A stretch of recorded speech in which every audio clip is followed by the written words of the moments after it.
अब हम बात करते हैं force and laws of motion के बारे में।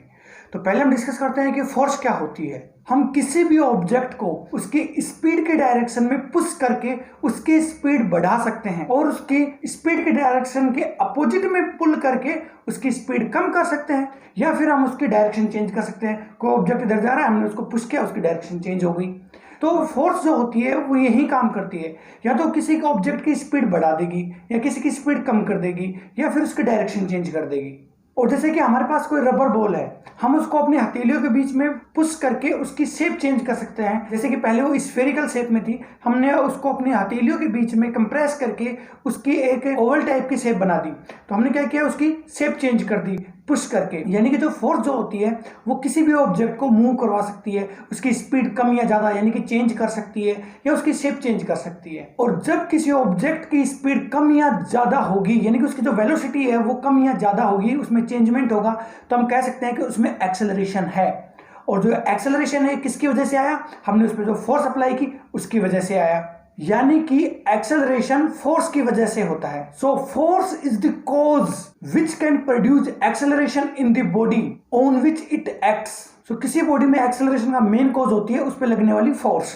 Now we will see the effect of forces. अगर किसी बॉडी पे एक फोर्स लगे या बहुत सारी फोर्सेस लगे तो उसमें 3 चेंजमेंट होते हैं। फर्स्ट, उसकी स्पीड चेंज हो जाए, सेकेंड, उसकी डायरेक्शन चेंज हो जाए, एंड थर्ड, उसकी शेप चेंज हो जाए। एक साइंटिस्ट थे जिनका नाम था गैलीलियो। उन्होंने एक रबर बॉल को एक ढलान वाली सरफेस यानी कि एक इंक्लाइंड प्लेन के ऊपर नीचे की तरफ रोल किया, तो बॉल की स्पीड बढ़ गई यानी कि इंक्रीज हो गई। जब उसको ऊपर की तरफ रोल किया तो उसकी स्पीड धीरे धीरे धीरे कम हो गई यानी कि उसकी स्पीड डिक्रीज हो गई। और जब उसको एक प्लेन सरफेस पे, एक हॉरिजॉन्टल सरफेस पे रोल किया तो वो एक कांस्टेंट स्पीड से मूव करती रही। अगर हम बॉल को एक स्मूथ हॉरिजॉन्टल सरफेस पे रोल करें तो वो बॉल हमेशा रोल होती रहेगी, वो आगे मूव करती रहेगी, अगर वहां पे एयर रेजिस्टेंस और फ्रिक्शन फोर्स नहीं हो तो। गैलीलियो ने एक और एक्सपेरिमेंट किया और उन्होंने एक हेमीस्फेरिकल शेप ली जो कि अंदर की साइड से बहुत स्मूथ थी। उसमें उन्होंने एक बॉल को अंदर की साइड में रिलीज किया तो बॉल मूव होकर के दूसरी साइड में उतनी हाइट पर आ गई जितनी हाइट के ऊपर उसको रिलीज किया गया था, यानी कि छोड़ा गया था, उतनी हाइट तक वो ऊपर आ गई और एक मोमेंट के लिए रुकी और फिर वापस आ गई दूसरी साइड के अंदर। वहां पर भी उतनी हाइट तक आई, फिर वापस उस साइड में चली गई। और अगर हम हेमीस्फेरिकल के बजाय इस टाइप की शेप लें तो बॉल को ज्यादा डिस्टेंस मूव करनी पड़ेगी सेम हाइट अटेंड करने के लिए। तो बॉल को जहां से हमने रिलीज किया था बॉल उतनी ही हाइट अटेंड करेगी दूसरी साइड में आकर के, और उतनी हाइट अटेंड कर लेगी तो वहां पे उसकी वेलोसिटी 0 हो जाएगी एक मोमेंट के लिए और वापस से बैक आ जाएगी। और अगर हम एक साइड को हॉरिजॉन्टल कर दें और बॉल को रिलीज करें तो बॉल मूव करती रहेगी, जब तक मूव करती रहेगी जब तक कि उसको सेम हाइट अटेंड ना कर ले। लेकिन वहां पे तो सरफेस क्या है, हॉरिजॉन्टल है, तो बॉल उस हॉरिजॉन्टल सरफेस पे हमेशा के लिए आगे की तरफ मूव करती रहेगी। अगर उस पर एयर रेजिस्टेंस नहीं लग रहा है, फ्रिक्शन फोर्स नहीं लग रही है, तो बॉल सेम डायरेक्शन में मूव करती रहेगी। वो बॉल कभी नहीं रुकेगी क्योंकि वो सेम हाइट तक तो पहुंच नहीं सकती, इसलिए उसकी स्पीड डिक्रीज नहीं होगी। वो बॉल एक यूनिफॉर्म वेलोसिटी से उस हॉरिजॉन्टल सरफेस पर मूव करती रहेगी। अगर उस पर कोई एयर रेजिस्टेंस या फ्रिक्शनल फोर्स नहीं लग रहा हो तो हमेशा मूव करती रहेगी। यानी कि कोई ऑब्जेक्ट अगर रेस्ट में हो या फिर किसी यूनिफॉर्म वेलोसिटी से मूव कर रहा हो और उस पर कोई एक्सटर्नल फोर्स नहीं लग रही हो तो अपनी सेम पोजीशन में रहता है। रेस्ट में तो रेस्ट में रहता है, और अगर यूनिफॉर्म वेलोसिटी में तो यूनिफॉर्म वेलोसिटी में ही रहेगा। So conclusion of the Galileo experiments are, अगर कोई बॉडी रेस्ट में है तो रेस्ट में ही रहेगी जब तक उस पर कोई अनबैलेंस्ड फोर्स ना लगे। यानी कि a body is in rest and no unbalanced force acts on it, then it remains at rest. और अगर कोई बॉडी मूव कर रही है और उस पर कोई अनबैलेंस्ड फोर्स या एक्सटर्नल फोर्स नहीं लग रही है तो वह यूनिफॉर्म वेलोसिटी से एक फिक्स डायरेक्शन में मूव करती रहेगी। यानी कि a body is moving and no unbalanced force acts on it, then it will be continue to move at constant speed in the same direction. And third one is, अगर किसी body पर unbalanced force या external force लग रही हो तो accelerate हो जाती है। ये जो आइडिया थे गैलीलियो ने सजेस्ट किए थे और बाद में न्यूटन ने फॉर्मुलेट किया। So now we will see Newton's first law of motion. An object at rest stays at rest and an object in motion stays in motion with the same speed and in the same direction unless acted upon by an unbalanced force। जैसे कि suppose करो एक table है, उसके ऊपर कोई box रखा हुआ है, हमने उस बॉक्स को मूव करने के लिए हमने उस पर फोर्स लगाई, हमने उस पर फोर्स लगाई 1 न्यूटन, बॉक्स मूव नहीं हुआ। हमने फोर्स लगाई 2 न्यूटन, बॉक्स अब भी मूव नहीं हुआ। 3 Newton, 4 Newton, 5 Newton, 6 Newton, 7, 8, 9, 10, 11, 12, 13 Newton, अब बॉक्स मूव हो गया। तो वो जो बॉक्स था वो जब तक हमने उस पर 12 न्यूटन फोर्स लगाई तब तक वो मूव नहीं हुआ। जैसे हमने उस पर 13 न्यूटन फोर्स लगाई, अब वो मूव हो गया। यानी कि वो 12 न्यूटन तक क्या कर रहा था, अपने आप को उसी ही पोजीशन में रखने की कोशिश कर रहा था जिसमें वो पहले से था। यानी कि वो रेस्ट में था तो अपने आप को रेस्ट में रखने की कोशिश कर रहा था। इसी तरीके से जैसे कि सपोज करो आपके पास कोई प्लास्टिक चेयर है, आपने उस पर फोर्स लगाई हल्की सी, आप उसको मूव कर लेते हो, लेकिन उसकी जगह पे अगर कोई भारी भरकम चीज़ रखी हुई है वहाँ पर, अगर आप उस पर सेम फोर्स लगाओगे तो आप उसको मूव नहीं करा पाते। तो फोर्स तो हम उस पर लगा ही रहे हैं लेकिन मूव नहीं करा पा रहे। तो जब फोर्स लग रही है तो मूव क्यों नहीं हो रहा, क्योंकि उसका मास ज़्यादा है, उसका इनर्शिया ज़्यादा है। देखो यहाँ पे मास और इनर्शिया में एक डिफरेंस होता है। इनर्शिया मास तो क्या होता है कि जिसके पास जितना ज़्यादा मास होगा उसके पास उतना ज़्यादा इनर्शिया होगा। अब ये इनर्शिया क्या है, इनर्शिया एक टेंडेंसी है। उस टेंडेंसी के तहत कोई भी ऑब्जेक्ट है वो अपने आप को जिस पोजीशन में है उसी पोजीशन में रखना चाहता है, वो अपनी पोजीशन चेंज नहीं करना चाहता है। जैसे कि वो जो ऑब्जेक्ट था जिस पे हमने 12 न्यूटन तक फोर्स लगाई, तब तक वो कोशिश करता रहा कि मैं रेस्ट में ही रहूं, मैं मूव ना हूं, क्योंकि पहले से वो रेस्ट में था। तो हमने 1 न्यूटन, 2 न्यूटन, 3, 5 न्यूटन तक फोर्स लगाई, उतनी फोर्स को तो उसने अपोज कर दिया कि नहीं मैं इसी में रहूंगा, रेस्ट में ही। हमने 10 न्यूटन फोर्स लगाई, अभी भी वो रेस्ट में रहा। 12 न्यूटन फोर्स लगाई, तब तक भी वो रेस्ट में रहा। लेकिन 30 न्यूटन पे वो टूट गया, 30 न्यूटन पे उसका इनर्शिया खत्म हो गया, हमारी फोर्स ज़्यादा हो गई, तब वो ऑब्जेक्ट मूव हो गया। अगर उसका मास डबल कर दें, ट्रिपल कर दें, तो अब वो 30 न्यूटन फोर्स से मूव नहीं होगा, 15 न्यूटन से भी मूव नहीं होगा। उसके लिए हमें ज़्यादा फोर्स लगानी पड़ेगी उसको मूव कराने के लिए। यानी कि जैसे कि फुटबॉल है, हम उसको मूव कराते हैं तो एक हल्की सी फोर्स लगा के हम उसको मूव करा सकते हैं। अगर उसकी जगह पे कोई भारी भरकम पत्थर रखा हो, हम उस पर सेम फोर्स लगा के उसको मूव नहीं करा सकते, क्योंकि उसका मास ज़्यादा है, यानी कि उसका इनर्शिया ज़्यादा है, यानी कि वो ज़्यादा फोर्स चाहिए उसको मूव कराने के लिए, और उतनी सी फोर्स को तो वो अपोज कर देगा। उसका इनर्शिया है वो जो है वो उसके लिए काफ़ी है। अब हम अगर उसकी इनर्शिया से ज़्यादा फोर्स लगाएंगे तब वो मूव हो पाएगा। इनर्शिया क्या है, इनर्शिया उस ऑब्जेक्ट की एक टेंडेंसी होती है, वो टेंडेंसी अपोज करती है उसमें जो चेंजमेंट होता है उसके अंदर। अगर रेस्ट में तो रेस्ट में रहना चाहेगा, अगर कोई ऑब्जेक्ट मूव कर रहा है तो मूव ही करता रहना चाहेगा, वो रुकना नहीं चाहेगा। तो यानी कि वो जिस पोजीशन में उस पोजीशन में ही रहना चाहेगा। यूनिफॉर्म वेलोसिटी से मूव करा, यूनिफॉर्म वेलोसिटी में रहेगा, रेस्ट में है तो रेस्ट में रहेगा। अब उसको मूव कराने के लिए हमें फोर्स लगानी पड़ेगी। इसी तरीके से कोई पहले से मूव कर रहा था तो उसको रोकने के लिए या उसकी स्पीड इंक्रीज करने के लिए हमें उस पर फोर्स लगानी पड़ेगी। तो लेकिन वो चाहेगा कि वो उसी पोजीशन में रहे, तो वो जो चाहेगा उसी पोजीशन में रहे, उसमें रहने के लिए क्या करेगा, वो अपोज करेगा। जैसे वो ऑब्जेक्ट था, हम उसमें 2, 3, 4, 5, 10 न्यूटन, 12 न्यूटन फोर्स लगा रहे थे, तब तक वो अपोज कर रहा था रेस्ट में रहने के लिए। तो वो जो उसका जो अपोजिशन जो उसका था, जो अपोज कर रहा था, वो उसका इनर्शिया था। मास इनर्शिया नहीं है, मास से तो उसका रिलेशन है कि जितना ज़्यादा मास होगा उतना ज़्यादा इनर्शिया होगा। लेकिन इनर्शिया क्या है, इनर्शिया है अपने वो जो अपोज करता है उसकी जो टेंडेंसी है, tendency to oppose in their state of motion is known as inertia. And now there are 3 types of inertia: inertia at rest, inertia of motion, and inertia of direction. So first we will discuss about inertia at rest. The tendency of a body to continue in the state of rest even when some external unbalanced force applied on it is called inertia of rest. For example, बस में जब हम बैठे हुए होते हैं और अचानक से जब बस चलती है तो हम पीछे की तरफ मूव होते हैं।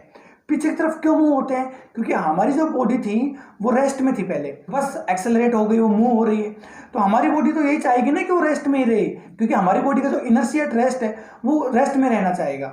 अब हमारी जो थाई थी वो तो बस की सीट के कॉन्टेक्ट में थी, तो जैसे बस चली, उसकी सीट चली, तो हमारी थाई भी उसके साथ में मूव होना स्टार्ट हो गई।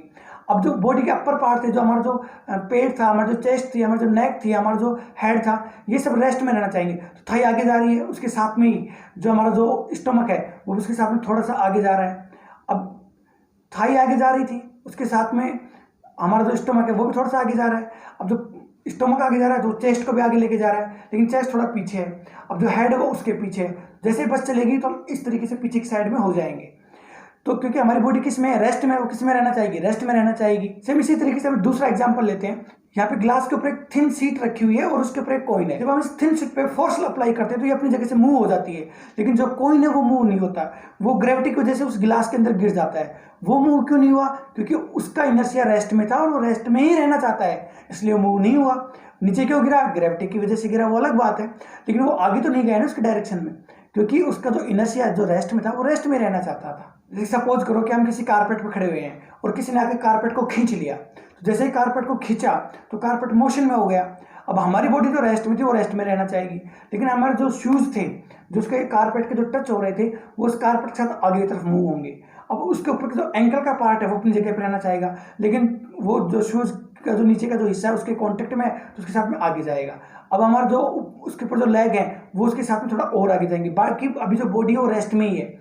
इसी तरीके से हमारा जो नी है वो उस लेग के साथ आगे जाएंगे, थाई है जो उसके साथ आगे जाएगी, हिप, हमारा जो स्टोमक है, चेस्ट है वो भी पीछे रहना चाहते हैं। ऐसे करते करते हमारा जो आगे का जो हमारा जो हिप्स हैं वो भी आगे जाना चाहेंगे, स्टोमक के बाद आगे जाना चाहेगा, और हमारा जो चेस्ट है और जो हेड है वो भी पीछे की साइड में हो जाएंगे। वो कुछ इस तरीके से उनके एक शेप बन जाएगी।